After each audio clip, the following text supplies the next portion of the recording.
Welcome to the First Time Facilitator podcast. Whether you're a first-time facilitator or a seasoned pro, listen in for tips and tricks to make a bigger impact at the next workshop you deliver. And now, your host, She counts her steps, Leanne Hughes.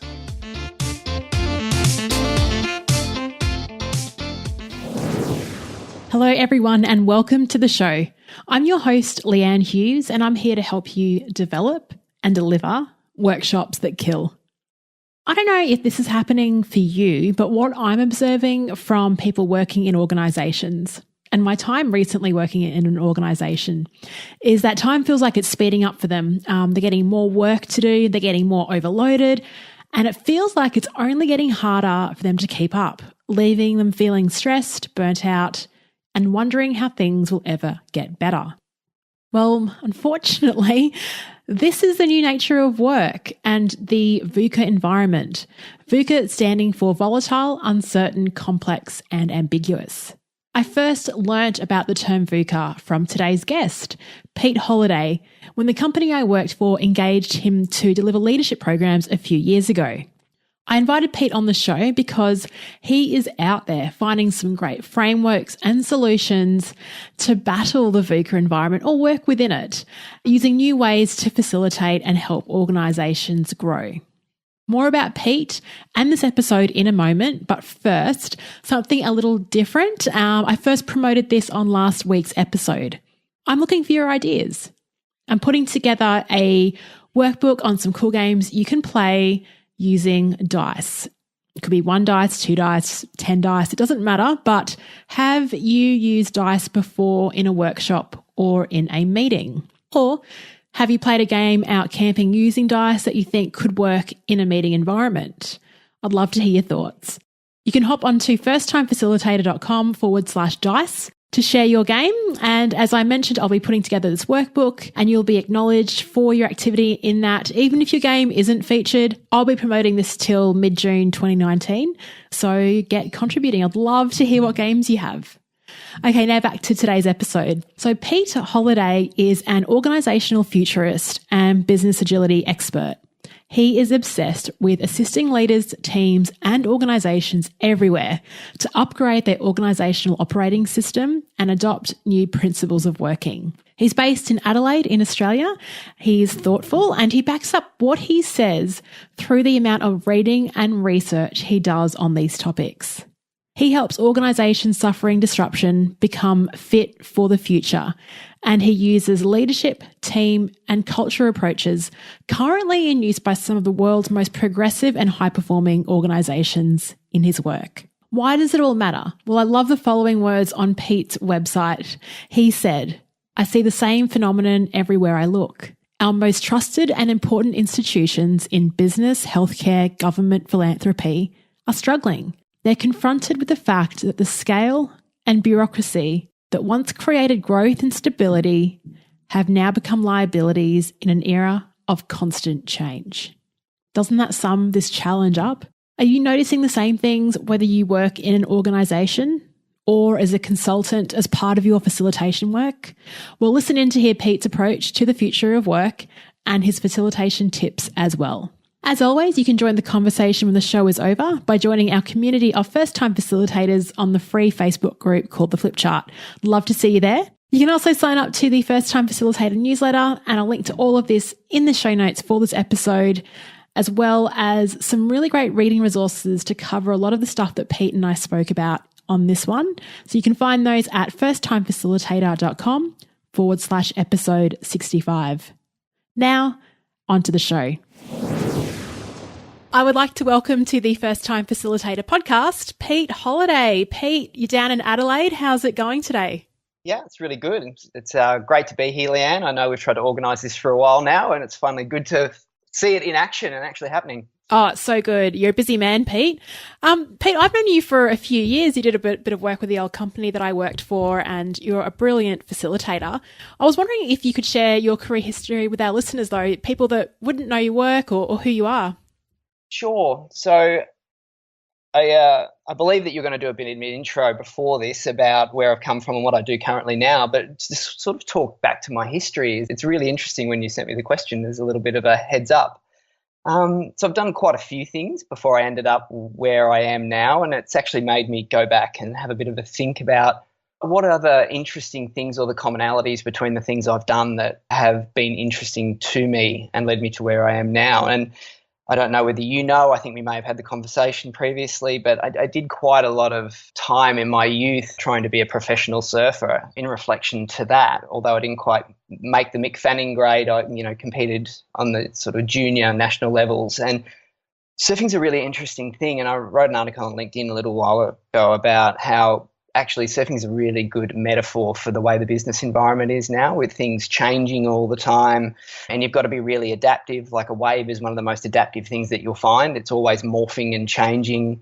And so a lot of the work that I do now is about really preparing leaders for the way the business environment is now, with increasing levels of complexity, technology, and how those things go together. So I think that's been a really interesting thing, is that when early on there was that kind of attraction to things or places of work or applications of how I move in the world that were always changing, and the ability to adapt to those changing conditions quite quickly. And then prior to that, I used to work for an airline. I was just as a cabin crew member for about 6 years. And what's really interesting about that is when planes land and when planes take off, crew changes, you're on strict time frames. So you really have to be adaptive and quite good at creating rapport with crew members. You might meet them for 5 minutes, and then you've got to work as a functional team really quickly. So it really helps build your capacity to be quite agile in that sort of respect as well, because you don't have a lot of time to work as a collaborative team. It might be 5 or 10 minutes. Then you've got to put passengers on, you've got to put food on, you've got to liaise with the captain, you've got ground forces to liaise with, and all around turning the plane around and getting it out. And then, of course, you've got all the interesting things that happen in the middle of flight when you put a bunch of people on a small metal tube, put it in the air, and then have alcohol available. So that leads to all interesting kinds of situations, again, that you have to be quite adept and agile at kind of adjusting your thinking and adapting to the environment that you've got, because you can't really get any help. You've sort of got to deal with what you've got. Captive audience, yes. Yeah, pretty much. So it's been a really interesting sort of early career around those sort of adaptive environments. And then following on from there, took a coaching course overseas for 2 years, so trained in Canada, and then joined a couple of consulting small boutique leadership development and organisational development consultancies in Melbourne, which is how we finally bumped into each other, doing some work in the leadership development space for one of your old businesses that you used to work for. Yeah, so just to pick up on that point of the cabin crew and all the pressure, I was actually listening to a guy, Adam Grant, famous guy in the org psych space, in the US, and he was talking about the best teams and pressure and success rates, and he said that it was actually better to have a fatigued team, so people that hadn't slept for ages, as long as they were cohesive and knew how each other worked, that was actually they outperformed teams that had slept for a while but had only just been thrown in together to work as a team. So it was quite interesting about the importance of cohesiveness, and I thought that was quite an interesting study that he was talking about. You mentioned that you went from cabin crew and then you decided to do coaching in Canada. So what kind of spurred that decision to make that switch from, obviously it would have been tough working in cabin crew, all the different hours. What was it that inspired you to take on the coaching course? Well, I think I've always had a penchant for self-development and personal development. Like I did a lot of reading when I was young, sort of post-high school, around comparative religion. And then I ran into Ken Wilber's work, who is the instigator of integral theory. And then the coaching course I actually took in Canada was around the coaching application of integral theory. And I'm not sure if many listeners will be familiar with Ken Wilber's work, but he's written quite a few books published in multiple languages about basically designing the first kind of theory of everything, how everything comes together. So that really intrigued me. Again, I think it's that being able to look at multiple parts and multiple things and being able to put them together into a cohesive whole, which really inspired me about his work. So that really took my interest, because I've always been interested in answering the big questions, as I'm sure some of us listening to the podcast would be. But always had a real passion for science, and then a real passion for esoteric religion and those kinds of things, and saying that each had something a part of the answer to offer, but how would you put those together? And I think the thing that intrigued me about Ken's work was the fact that it did that. It allowed for science and religion and all of these things to work together in a cohesive whole rather than being combative and against each other like we've traditionally seen them. Yeah. So with the integral theory, how are you sort of applying that now when it comes to working with organisations and helping them be fit for the future? How does integral work into that? Ken basically came up with this kind of 4-quadrant theory, which was that you've got these 4 native perspectives that exist in reality at any given time, and that if you wanted a successful solution to anything, whether it be organisational development, leadership development, whatever it may be, team development, you really need to take into consideration these 4 unique perspectives. And I've kind of reworked his model, which was a little bit more esoteric, and then sort of brought it into being more of an organisational development model. And I guess those 4 perspectives for me ended up being mindset. Obviously, how do you think about the problems and the challenges that you have at work and how you operate while in the working environment? Skill set, what skills do you natively have or do you want to build in order to be a better leader in the organisation that you've got? Culture set, which is a hot topic at the moment. A lot of people are talking about how do you get great cultures, what are the things or the requirements that you need to build a great culture, and then tool set. Obviously, we're in the age of technology where to be a great leader, you really have to have that sort of global digital mindset, and I think that's only going to become more important in the future as a leader. At the moment, a lot of the work I do, I'm still a little bit astounded by the lack of digital literacy in senior leadership, and I think that's going to be a really important thing in the future. And I think even for people like CIOs I think will become more of a force than the CEO eventually, or there'll be a transition of those 2 roles as technology becomes really the highway that we're driving our organisations on. That's a bold statement, and I love it. I love it because you do look very far into the future with your predictions and what you think organisations are going to do. What do you think is holding people back from embracing the digital technology? Is it their mindset? Is it the fear or is it more like denial? I don't really need this. I've got the next 20 years of my career and I don't really need to look at this. What are you noticing?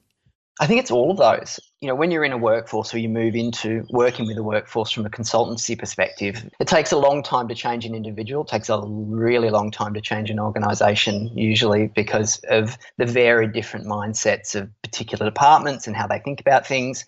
It's a complex problem. It's a complex question that's got many answers. And I think it's all of the things that you mentioned. It's not just one thing, but one of the key aspects is the fact that technology has accelerated so quickly. In the past, things have moved quickly, but nothing with the exponential nature that technology has today. And we've kind of been able to keep up. And I think what's happened with the exponential increase in technology, people have just been left behind. And I think half of that's our fault, and then half of it's just something that we couldn't have met the speed of anyway, even if we tried. Yeah, I agree. It's overwhelming, isn't it? And I grew up and I learned how to build a website when I was quite young, but I still see all these new apps or hearing about new technology. It just blows your mind. It's incredible. And it's really funny. I've got this saying when people ask me about leadership development, I say, how often should we be doing some training? And I said, every time you do a major upgrade of your phone, you need to do a major upgrade of yourself.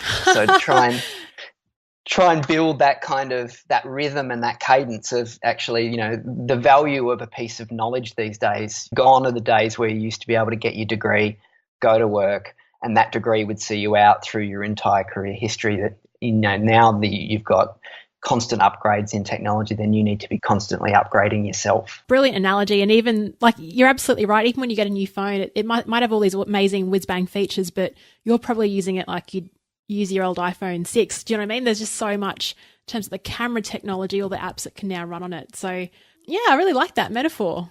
It's an interesting thing about talking about the generational gaps, but as you just mentioned, to how we use technology. I will push the home button and get on Google and search, where my stepdaughter will just go, "Hey Siri," and there's that real definitive, I still have to do something, where they've actually got to the point where the digital assistant is the norm for them accessing how they access the net or the web. So, oh gosh, I'm already behind. Yeah, it feels like that. It's never, and I think that's another thing too, is about trying to get organisations to understand we've come from a traditional path where you start a piece of work and then you stop a piece of work in the development, leadership, or whatever it might be domain, where now a lot of the conversations I have with organizations are about building the journey mindset, realizing that it's ongoing. It's not a set and forget piece of work, but how do we build a rhythm that we're continually checking in and continually building our capacity over a period of time that we don't really have an end point to, because we know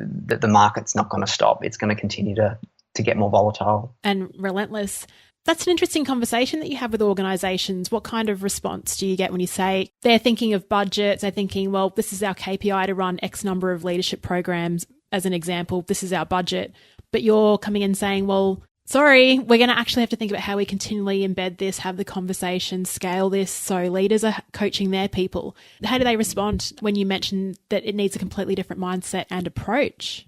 Yeah, it's an interesting question again, and it goes one of two ways. And I feel like I'm going to not quite do it as enough justice by saying it, but it goes one of two ways. You've either, and I don't want to say it's new school, old school, but that's kind of how it is. You've got these people that just have thought about things in such a way for such a long time and been rewarded for thinking that way, that the thought of not doing that is just too hard. And so they're just going to continue to do the way they've done. And then you've got organisations, which I call the more progressive ones, which I think are starting to think outside that bubble and starting to look forward and say, actually, I can see they really build themselves a familiarity with the way the market works and with the way that they need to work, and say, okay, we need to match pace and with the pace of change in the market. And so to do that, we need to be in a cyclic rhythm of developing ourselves.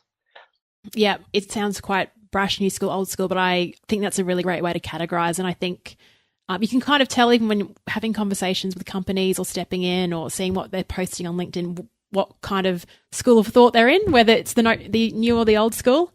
Yeah. It's quite obvious. And I think another thing you get is you start to get the executive excuses about why you can't move to this new model. Oh, we're too big, we're too old, we're too slow. That's just for digital companies. And we're too regulated is a famous one. But, I think now we're getting to the point where, you've got big banks like ANZ and ING and pretty much more highly regulated than any other industry that we have. And if they're making the change, and, some of these, Combank and places like that have huge employee counts, kind of starts to dismiss these excuses that you get from the executives that it's too this or it's too that. And, I try and be very cautious about how I mention that, but start to dispel those assumptions and those cliches and start to get them to sort of take on that growth mindset and start to look at the bigger picture. Yeah, good on you, Pete. You're on a good little warpath, and I'm sure there's some listeners hearing what you're saying and they're nodding and agreeing, and they're also feeling the pain of what it's like to having to influence those chats. Just to switch gears, I brought you on the show really because I like bringing on people that have different perspectives or new ideas. And you mentioned Ken Wilber at the beginning of this episode. There's a concept also that you talk about called vertical development. And when you brought that up into the leadership programs a couple of years ago, it was a new concept to me. And we had a lot of people that resonated with it, including myself. A really interesting way of looking at the way we develop. Can you share that concept with our listeners? I'm glad you start with the easy questions, which is great. I think, again, that it's worth rolling back the time clock basically to the start of the century and starting the conversation there, where when we moved into the modern industrial era, that development went one of two ways. There was the developmental path and then there was the behavioural path. And I think we've gone, at a roulette table, we've gone all in. We've gone all in on red on the behavioural path basically for the last 100 years or 90 odd years. And we've kind of forgot about this developmental path. And the behavioural one was really great. When things were slow, all we did was focus on behaviour and how that impacted leadership development. But as the levels of complexity have increased, behavioural aspects of people's personality doesn't really impact your ability to work with increasing levels of complexity.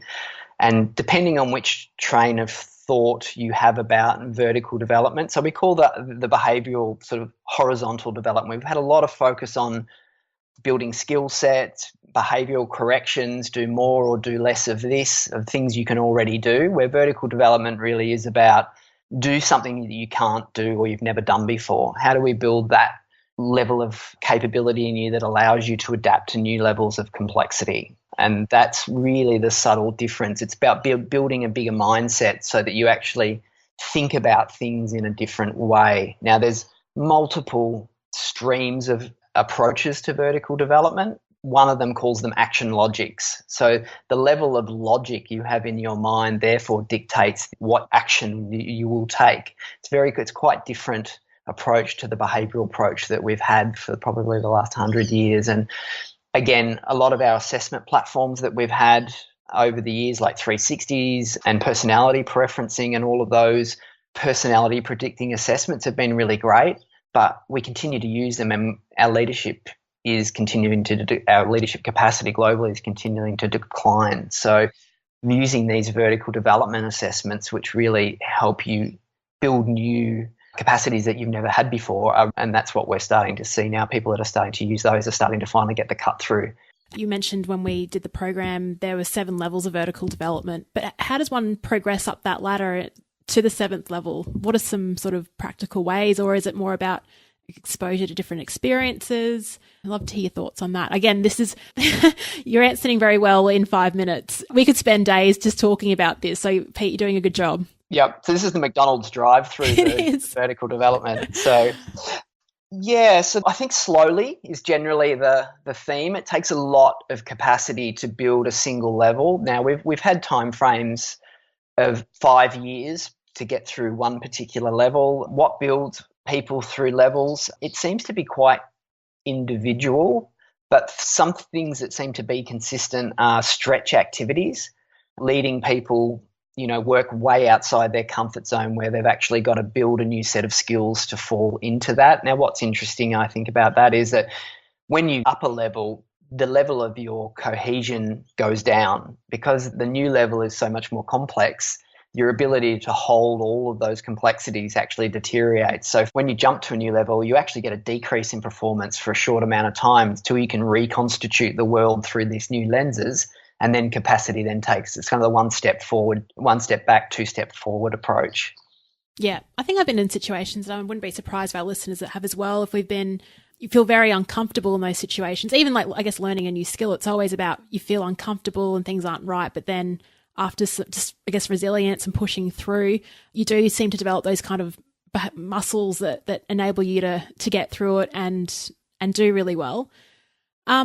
So thanks for sharing that about vertical development. And I think if you can send through a few links, we'll link to more resources on that in the show notes. Because like I said, it's a brand new concept. We can't really do it justice on a short podcast episode, but would love to find out more there. I might go a bit easier on you now, Pete. So how do you prepare? You've got some clients coming up, some client gigs. It could be leadership, it could be coaching, but we'll put it more in a workshop context. How do you prepare for these kind of things, maybe like a month out, the day before or the morning of a workshop? What are your preparation strategies? I'm really adaptive in the way that I try and work based on my background. So I usually start quite broad, like a month out, like meeting with the client, having those conversations about what outcomes they want to get. It depends on the client, really. And this is, I think, it takes us back to the new school, old school. If you're in the old school, they usually want every minute accounted for on some sort of run sheet. And then if you're in the new school, they're like, well, we want to get this to this outcome. Just give us some rough ideas. And then they're usually okay with that. So again, this is where the vertical development concept is. For those higher level organizations and teams and people, I do less preparation for them because they're better at dealing with some ambiguity and uncertainty and the trust level that I'm going to deliver what they want. And then when you get those kind of lower levels of development and the more traditional organizations that are okay with the high levels of volatility and uncertainty, then you really have to do a detailed run sheet accounting for the minutes, the outcomes, the resources, and all of those things. So I generally start, and they're actually not usually happy for the thing to continue to progress towards the day until they get those things.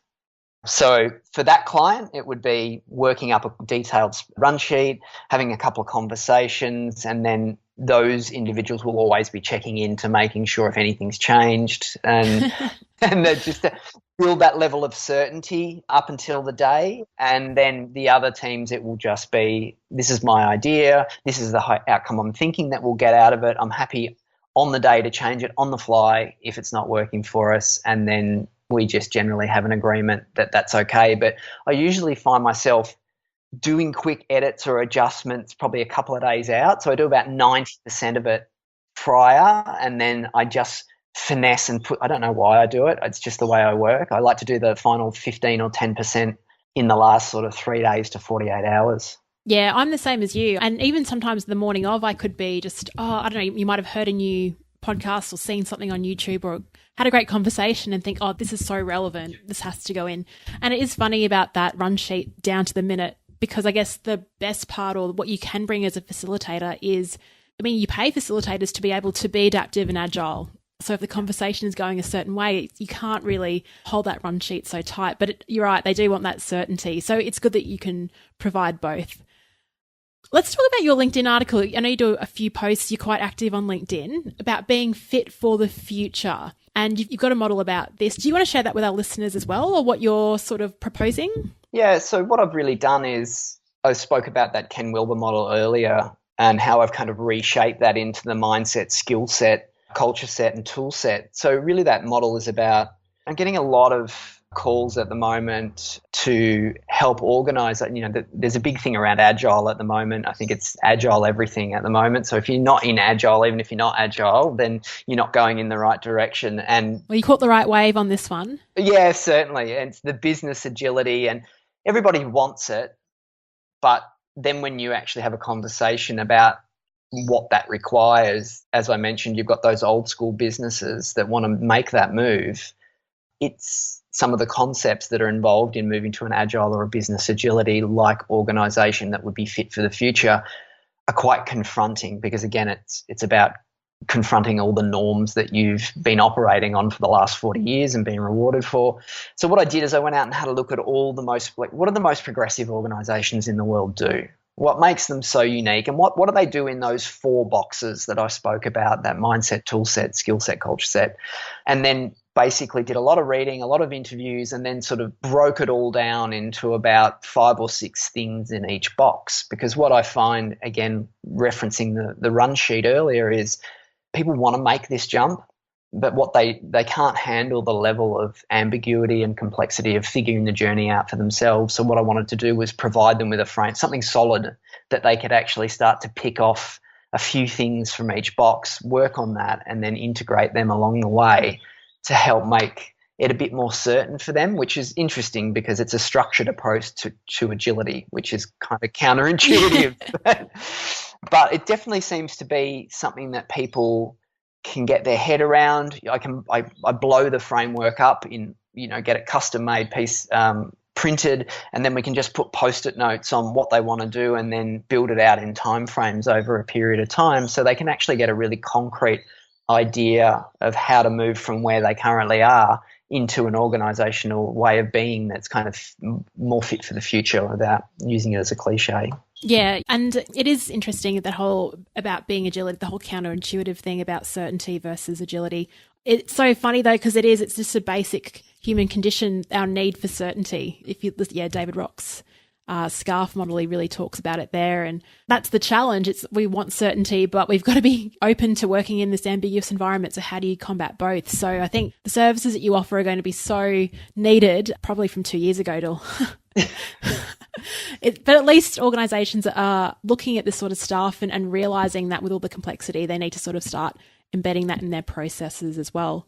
Have you ever had a time, Pete, where something hasn't worked out so well in a workshop? So, everything's been going well, then something's happened and you've had to use your best sort of facilitation skills to navigate it, or, any stories that you can share with our listeners? Sure. A colleague of mine at the time when I was working in Melbourne, one of the boutique consultancies, we ran a facilitation day for an educational institution, and our key sponsor in that particular workshop had, without telling us, strategically designed the day that was between trying to bring 2 aspects of this institution together to collaborate, to try and change the direction of the workshop so that there was an enemy that was common to both of them so that they could come together. Yes, without telling us. No way. Yeah. It's probably the worst one I've heard so far in 64 episodes.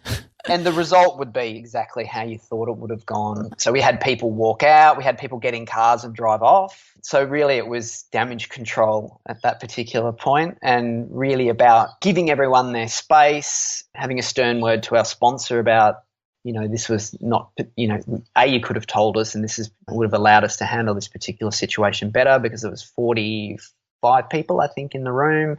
So it was really about going around, checking in with everyone, giving them control of the session to a degree and handing over to them and saying, what do you guys want to do?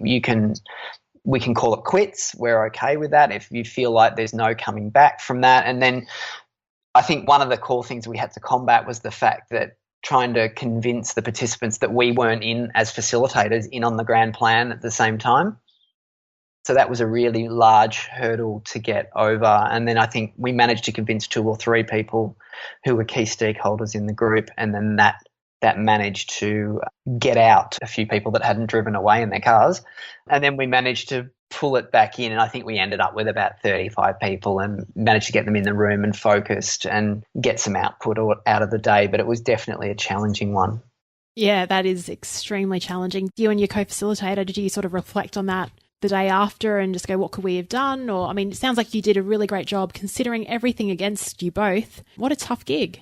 Yeah, that was a tough one. And we always debrief. Usually the car was a reasonable car trip back to Canberra. So we had plenty of time to sit in the car and reflect on, and I think we did what we could do and gave them as much of an opportunity to trust us again and build that back, and chose the right key stakeholders to try and build that. And it seemed to work and get some kind of outcome out of it for the day. It might not have been what we originally designed, but it definitely ended up with, like I said, 3/4 of them back in the room working towards a collective solution, which was good. Yes, good. And it's a good opportunity. You had someone to debrief with. I guess that's the great value of having a co-pilot, is that you can sort of rebound and just go, what could we have done better?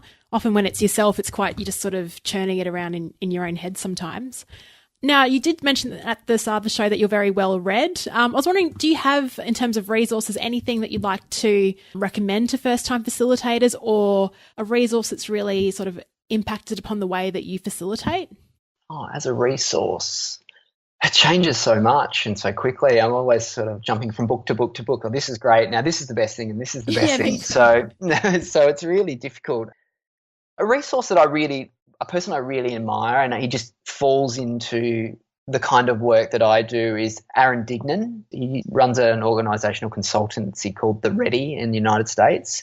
He's just released a book called Brave New Work, which people ask me, what kind of work do you do, and whose book could we read that would be close to your approach? And I always use Brave New Work, which I think now has been out for about 2 months, as an example of, if you want someone whose work is very close to the way I work, then that would be the person I recommend. And his videos on YouTube are fantastic, all about, digital's a mindset. It's not about technology, and, all about how organisations need to move, the birth of the responsive organisation, which are these kind of new breeds of organisation, I think. And his keynotes, just the way he facilitates the conversation, is a really attractive way to do things. It's quite casual. I'll have to check out Aaron's work, and we'll link to maybe a couple of those keynotes as well in the show notes for anyone interested. And you're in the process of writing a book yourself? Slowly but surely. It's one of those things that everything keeps evolving at the moment. But I think this time things have stopped enough to actually put some solid notes down. So I'm about 3 or 4 chapters into about 6 chapters. Wow. So hopefully it won't be too far away. That's impressive. It's very impressive. It's getting there. It's taken a while, but it's getting there.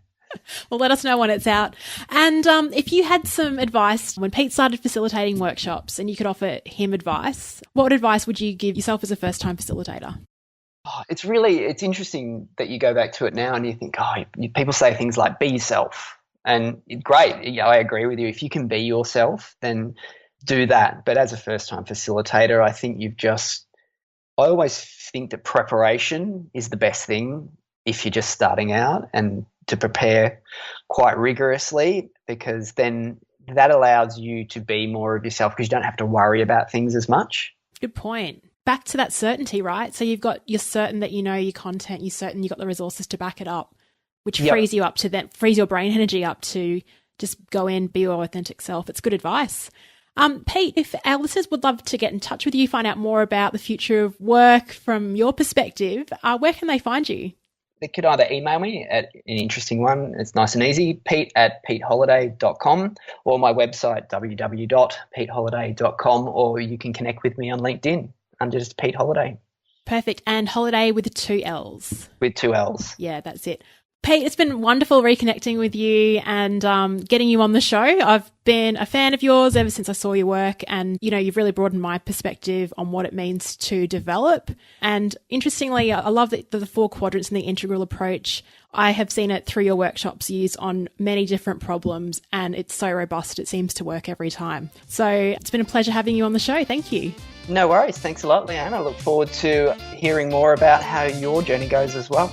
Thank you. Awesome. Hey, thanks so much for sticking around. You've reached the end of another episode of the First Time Facilitator podcast. Connect with the show at firsttimefacilitator.com or follow me on Instagram at Leanne Hughes to find out what I'm up to during the week. If you enjoyed this episode, please feel free to share it with someone who will also appreciate the insight, and make it easier for yourself and subscribe to the show in your podcast player of choice. Thank you so much for listening, and chat to you next week.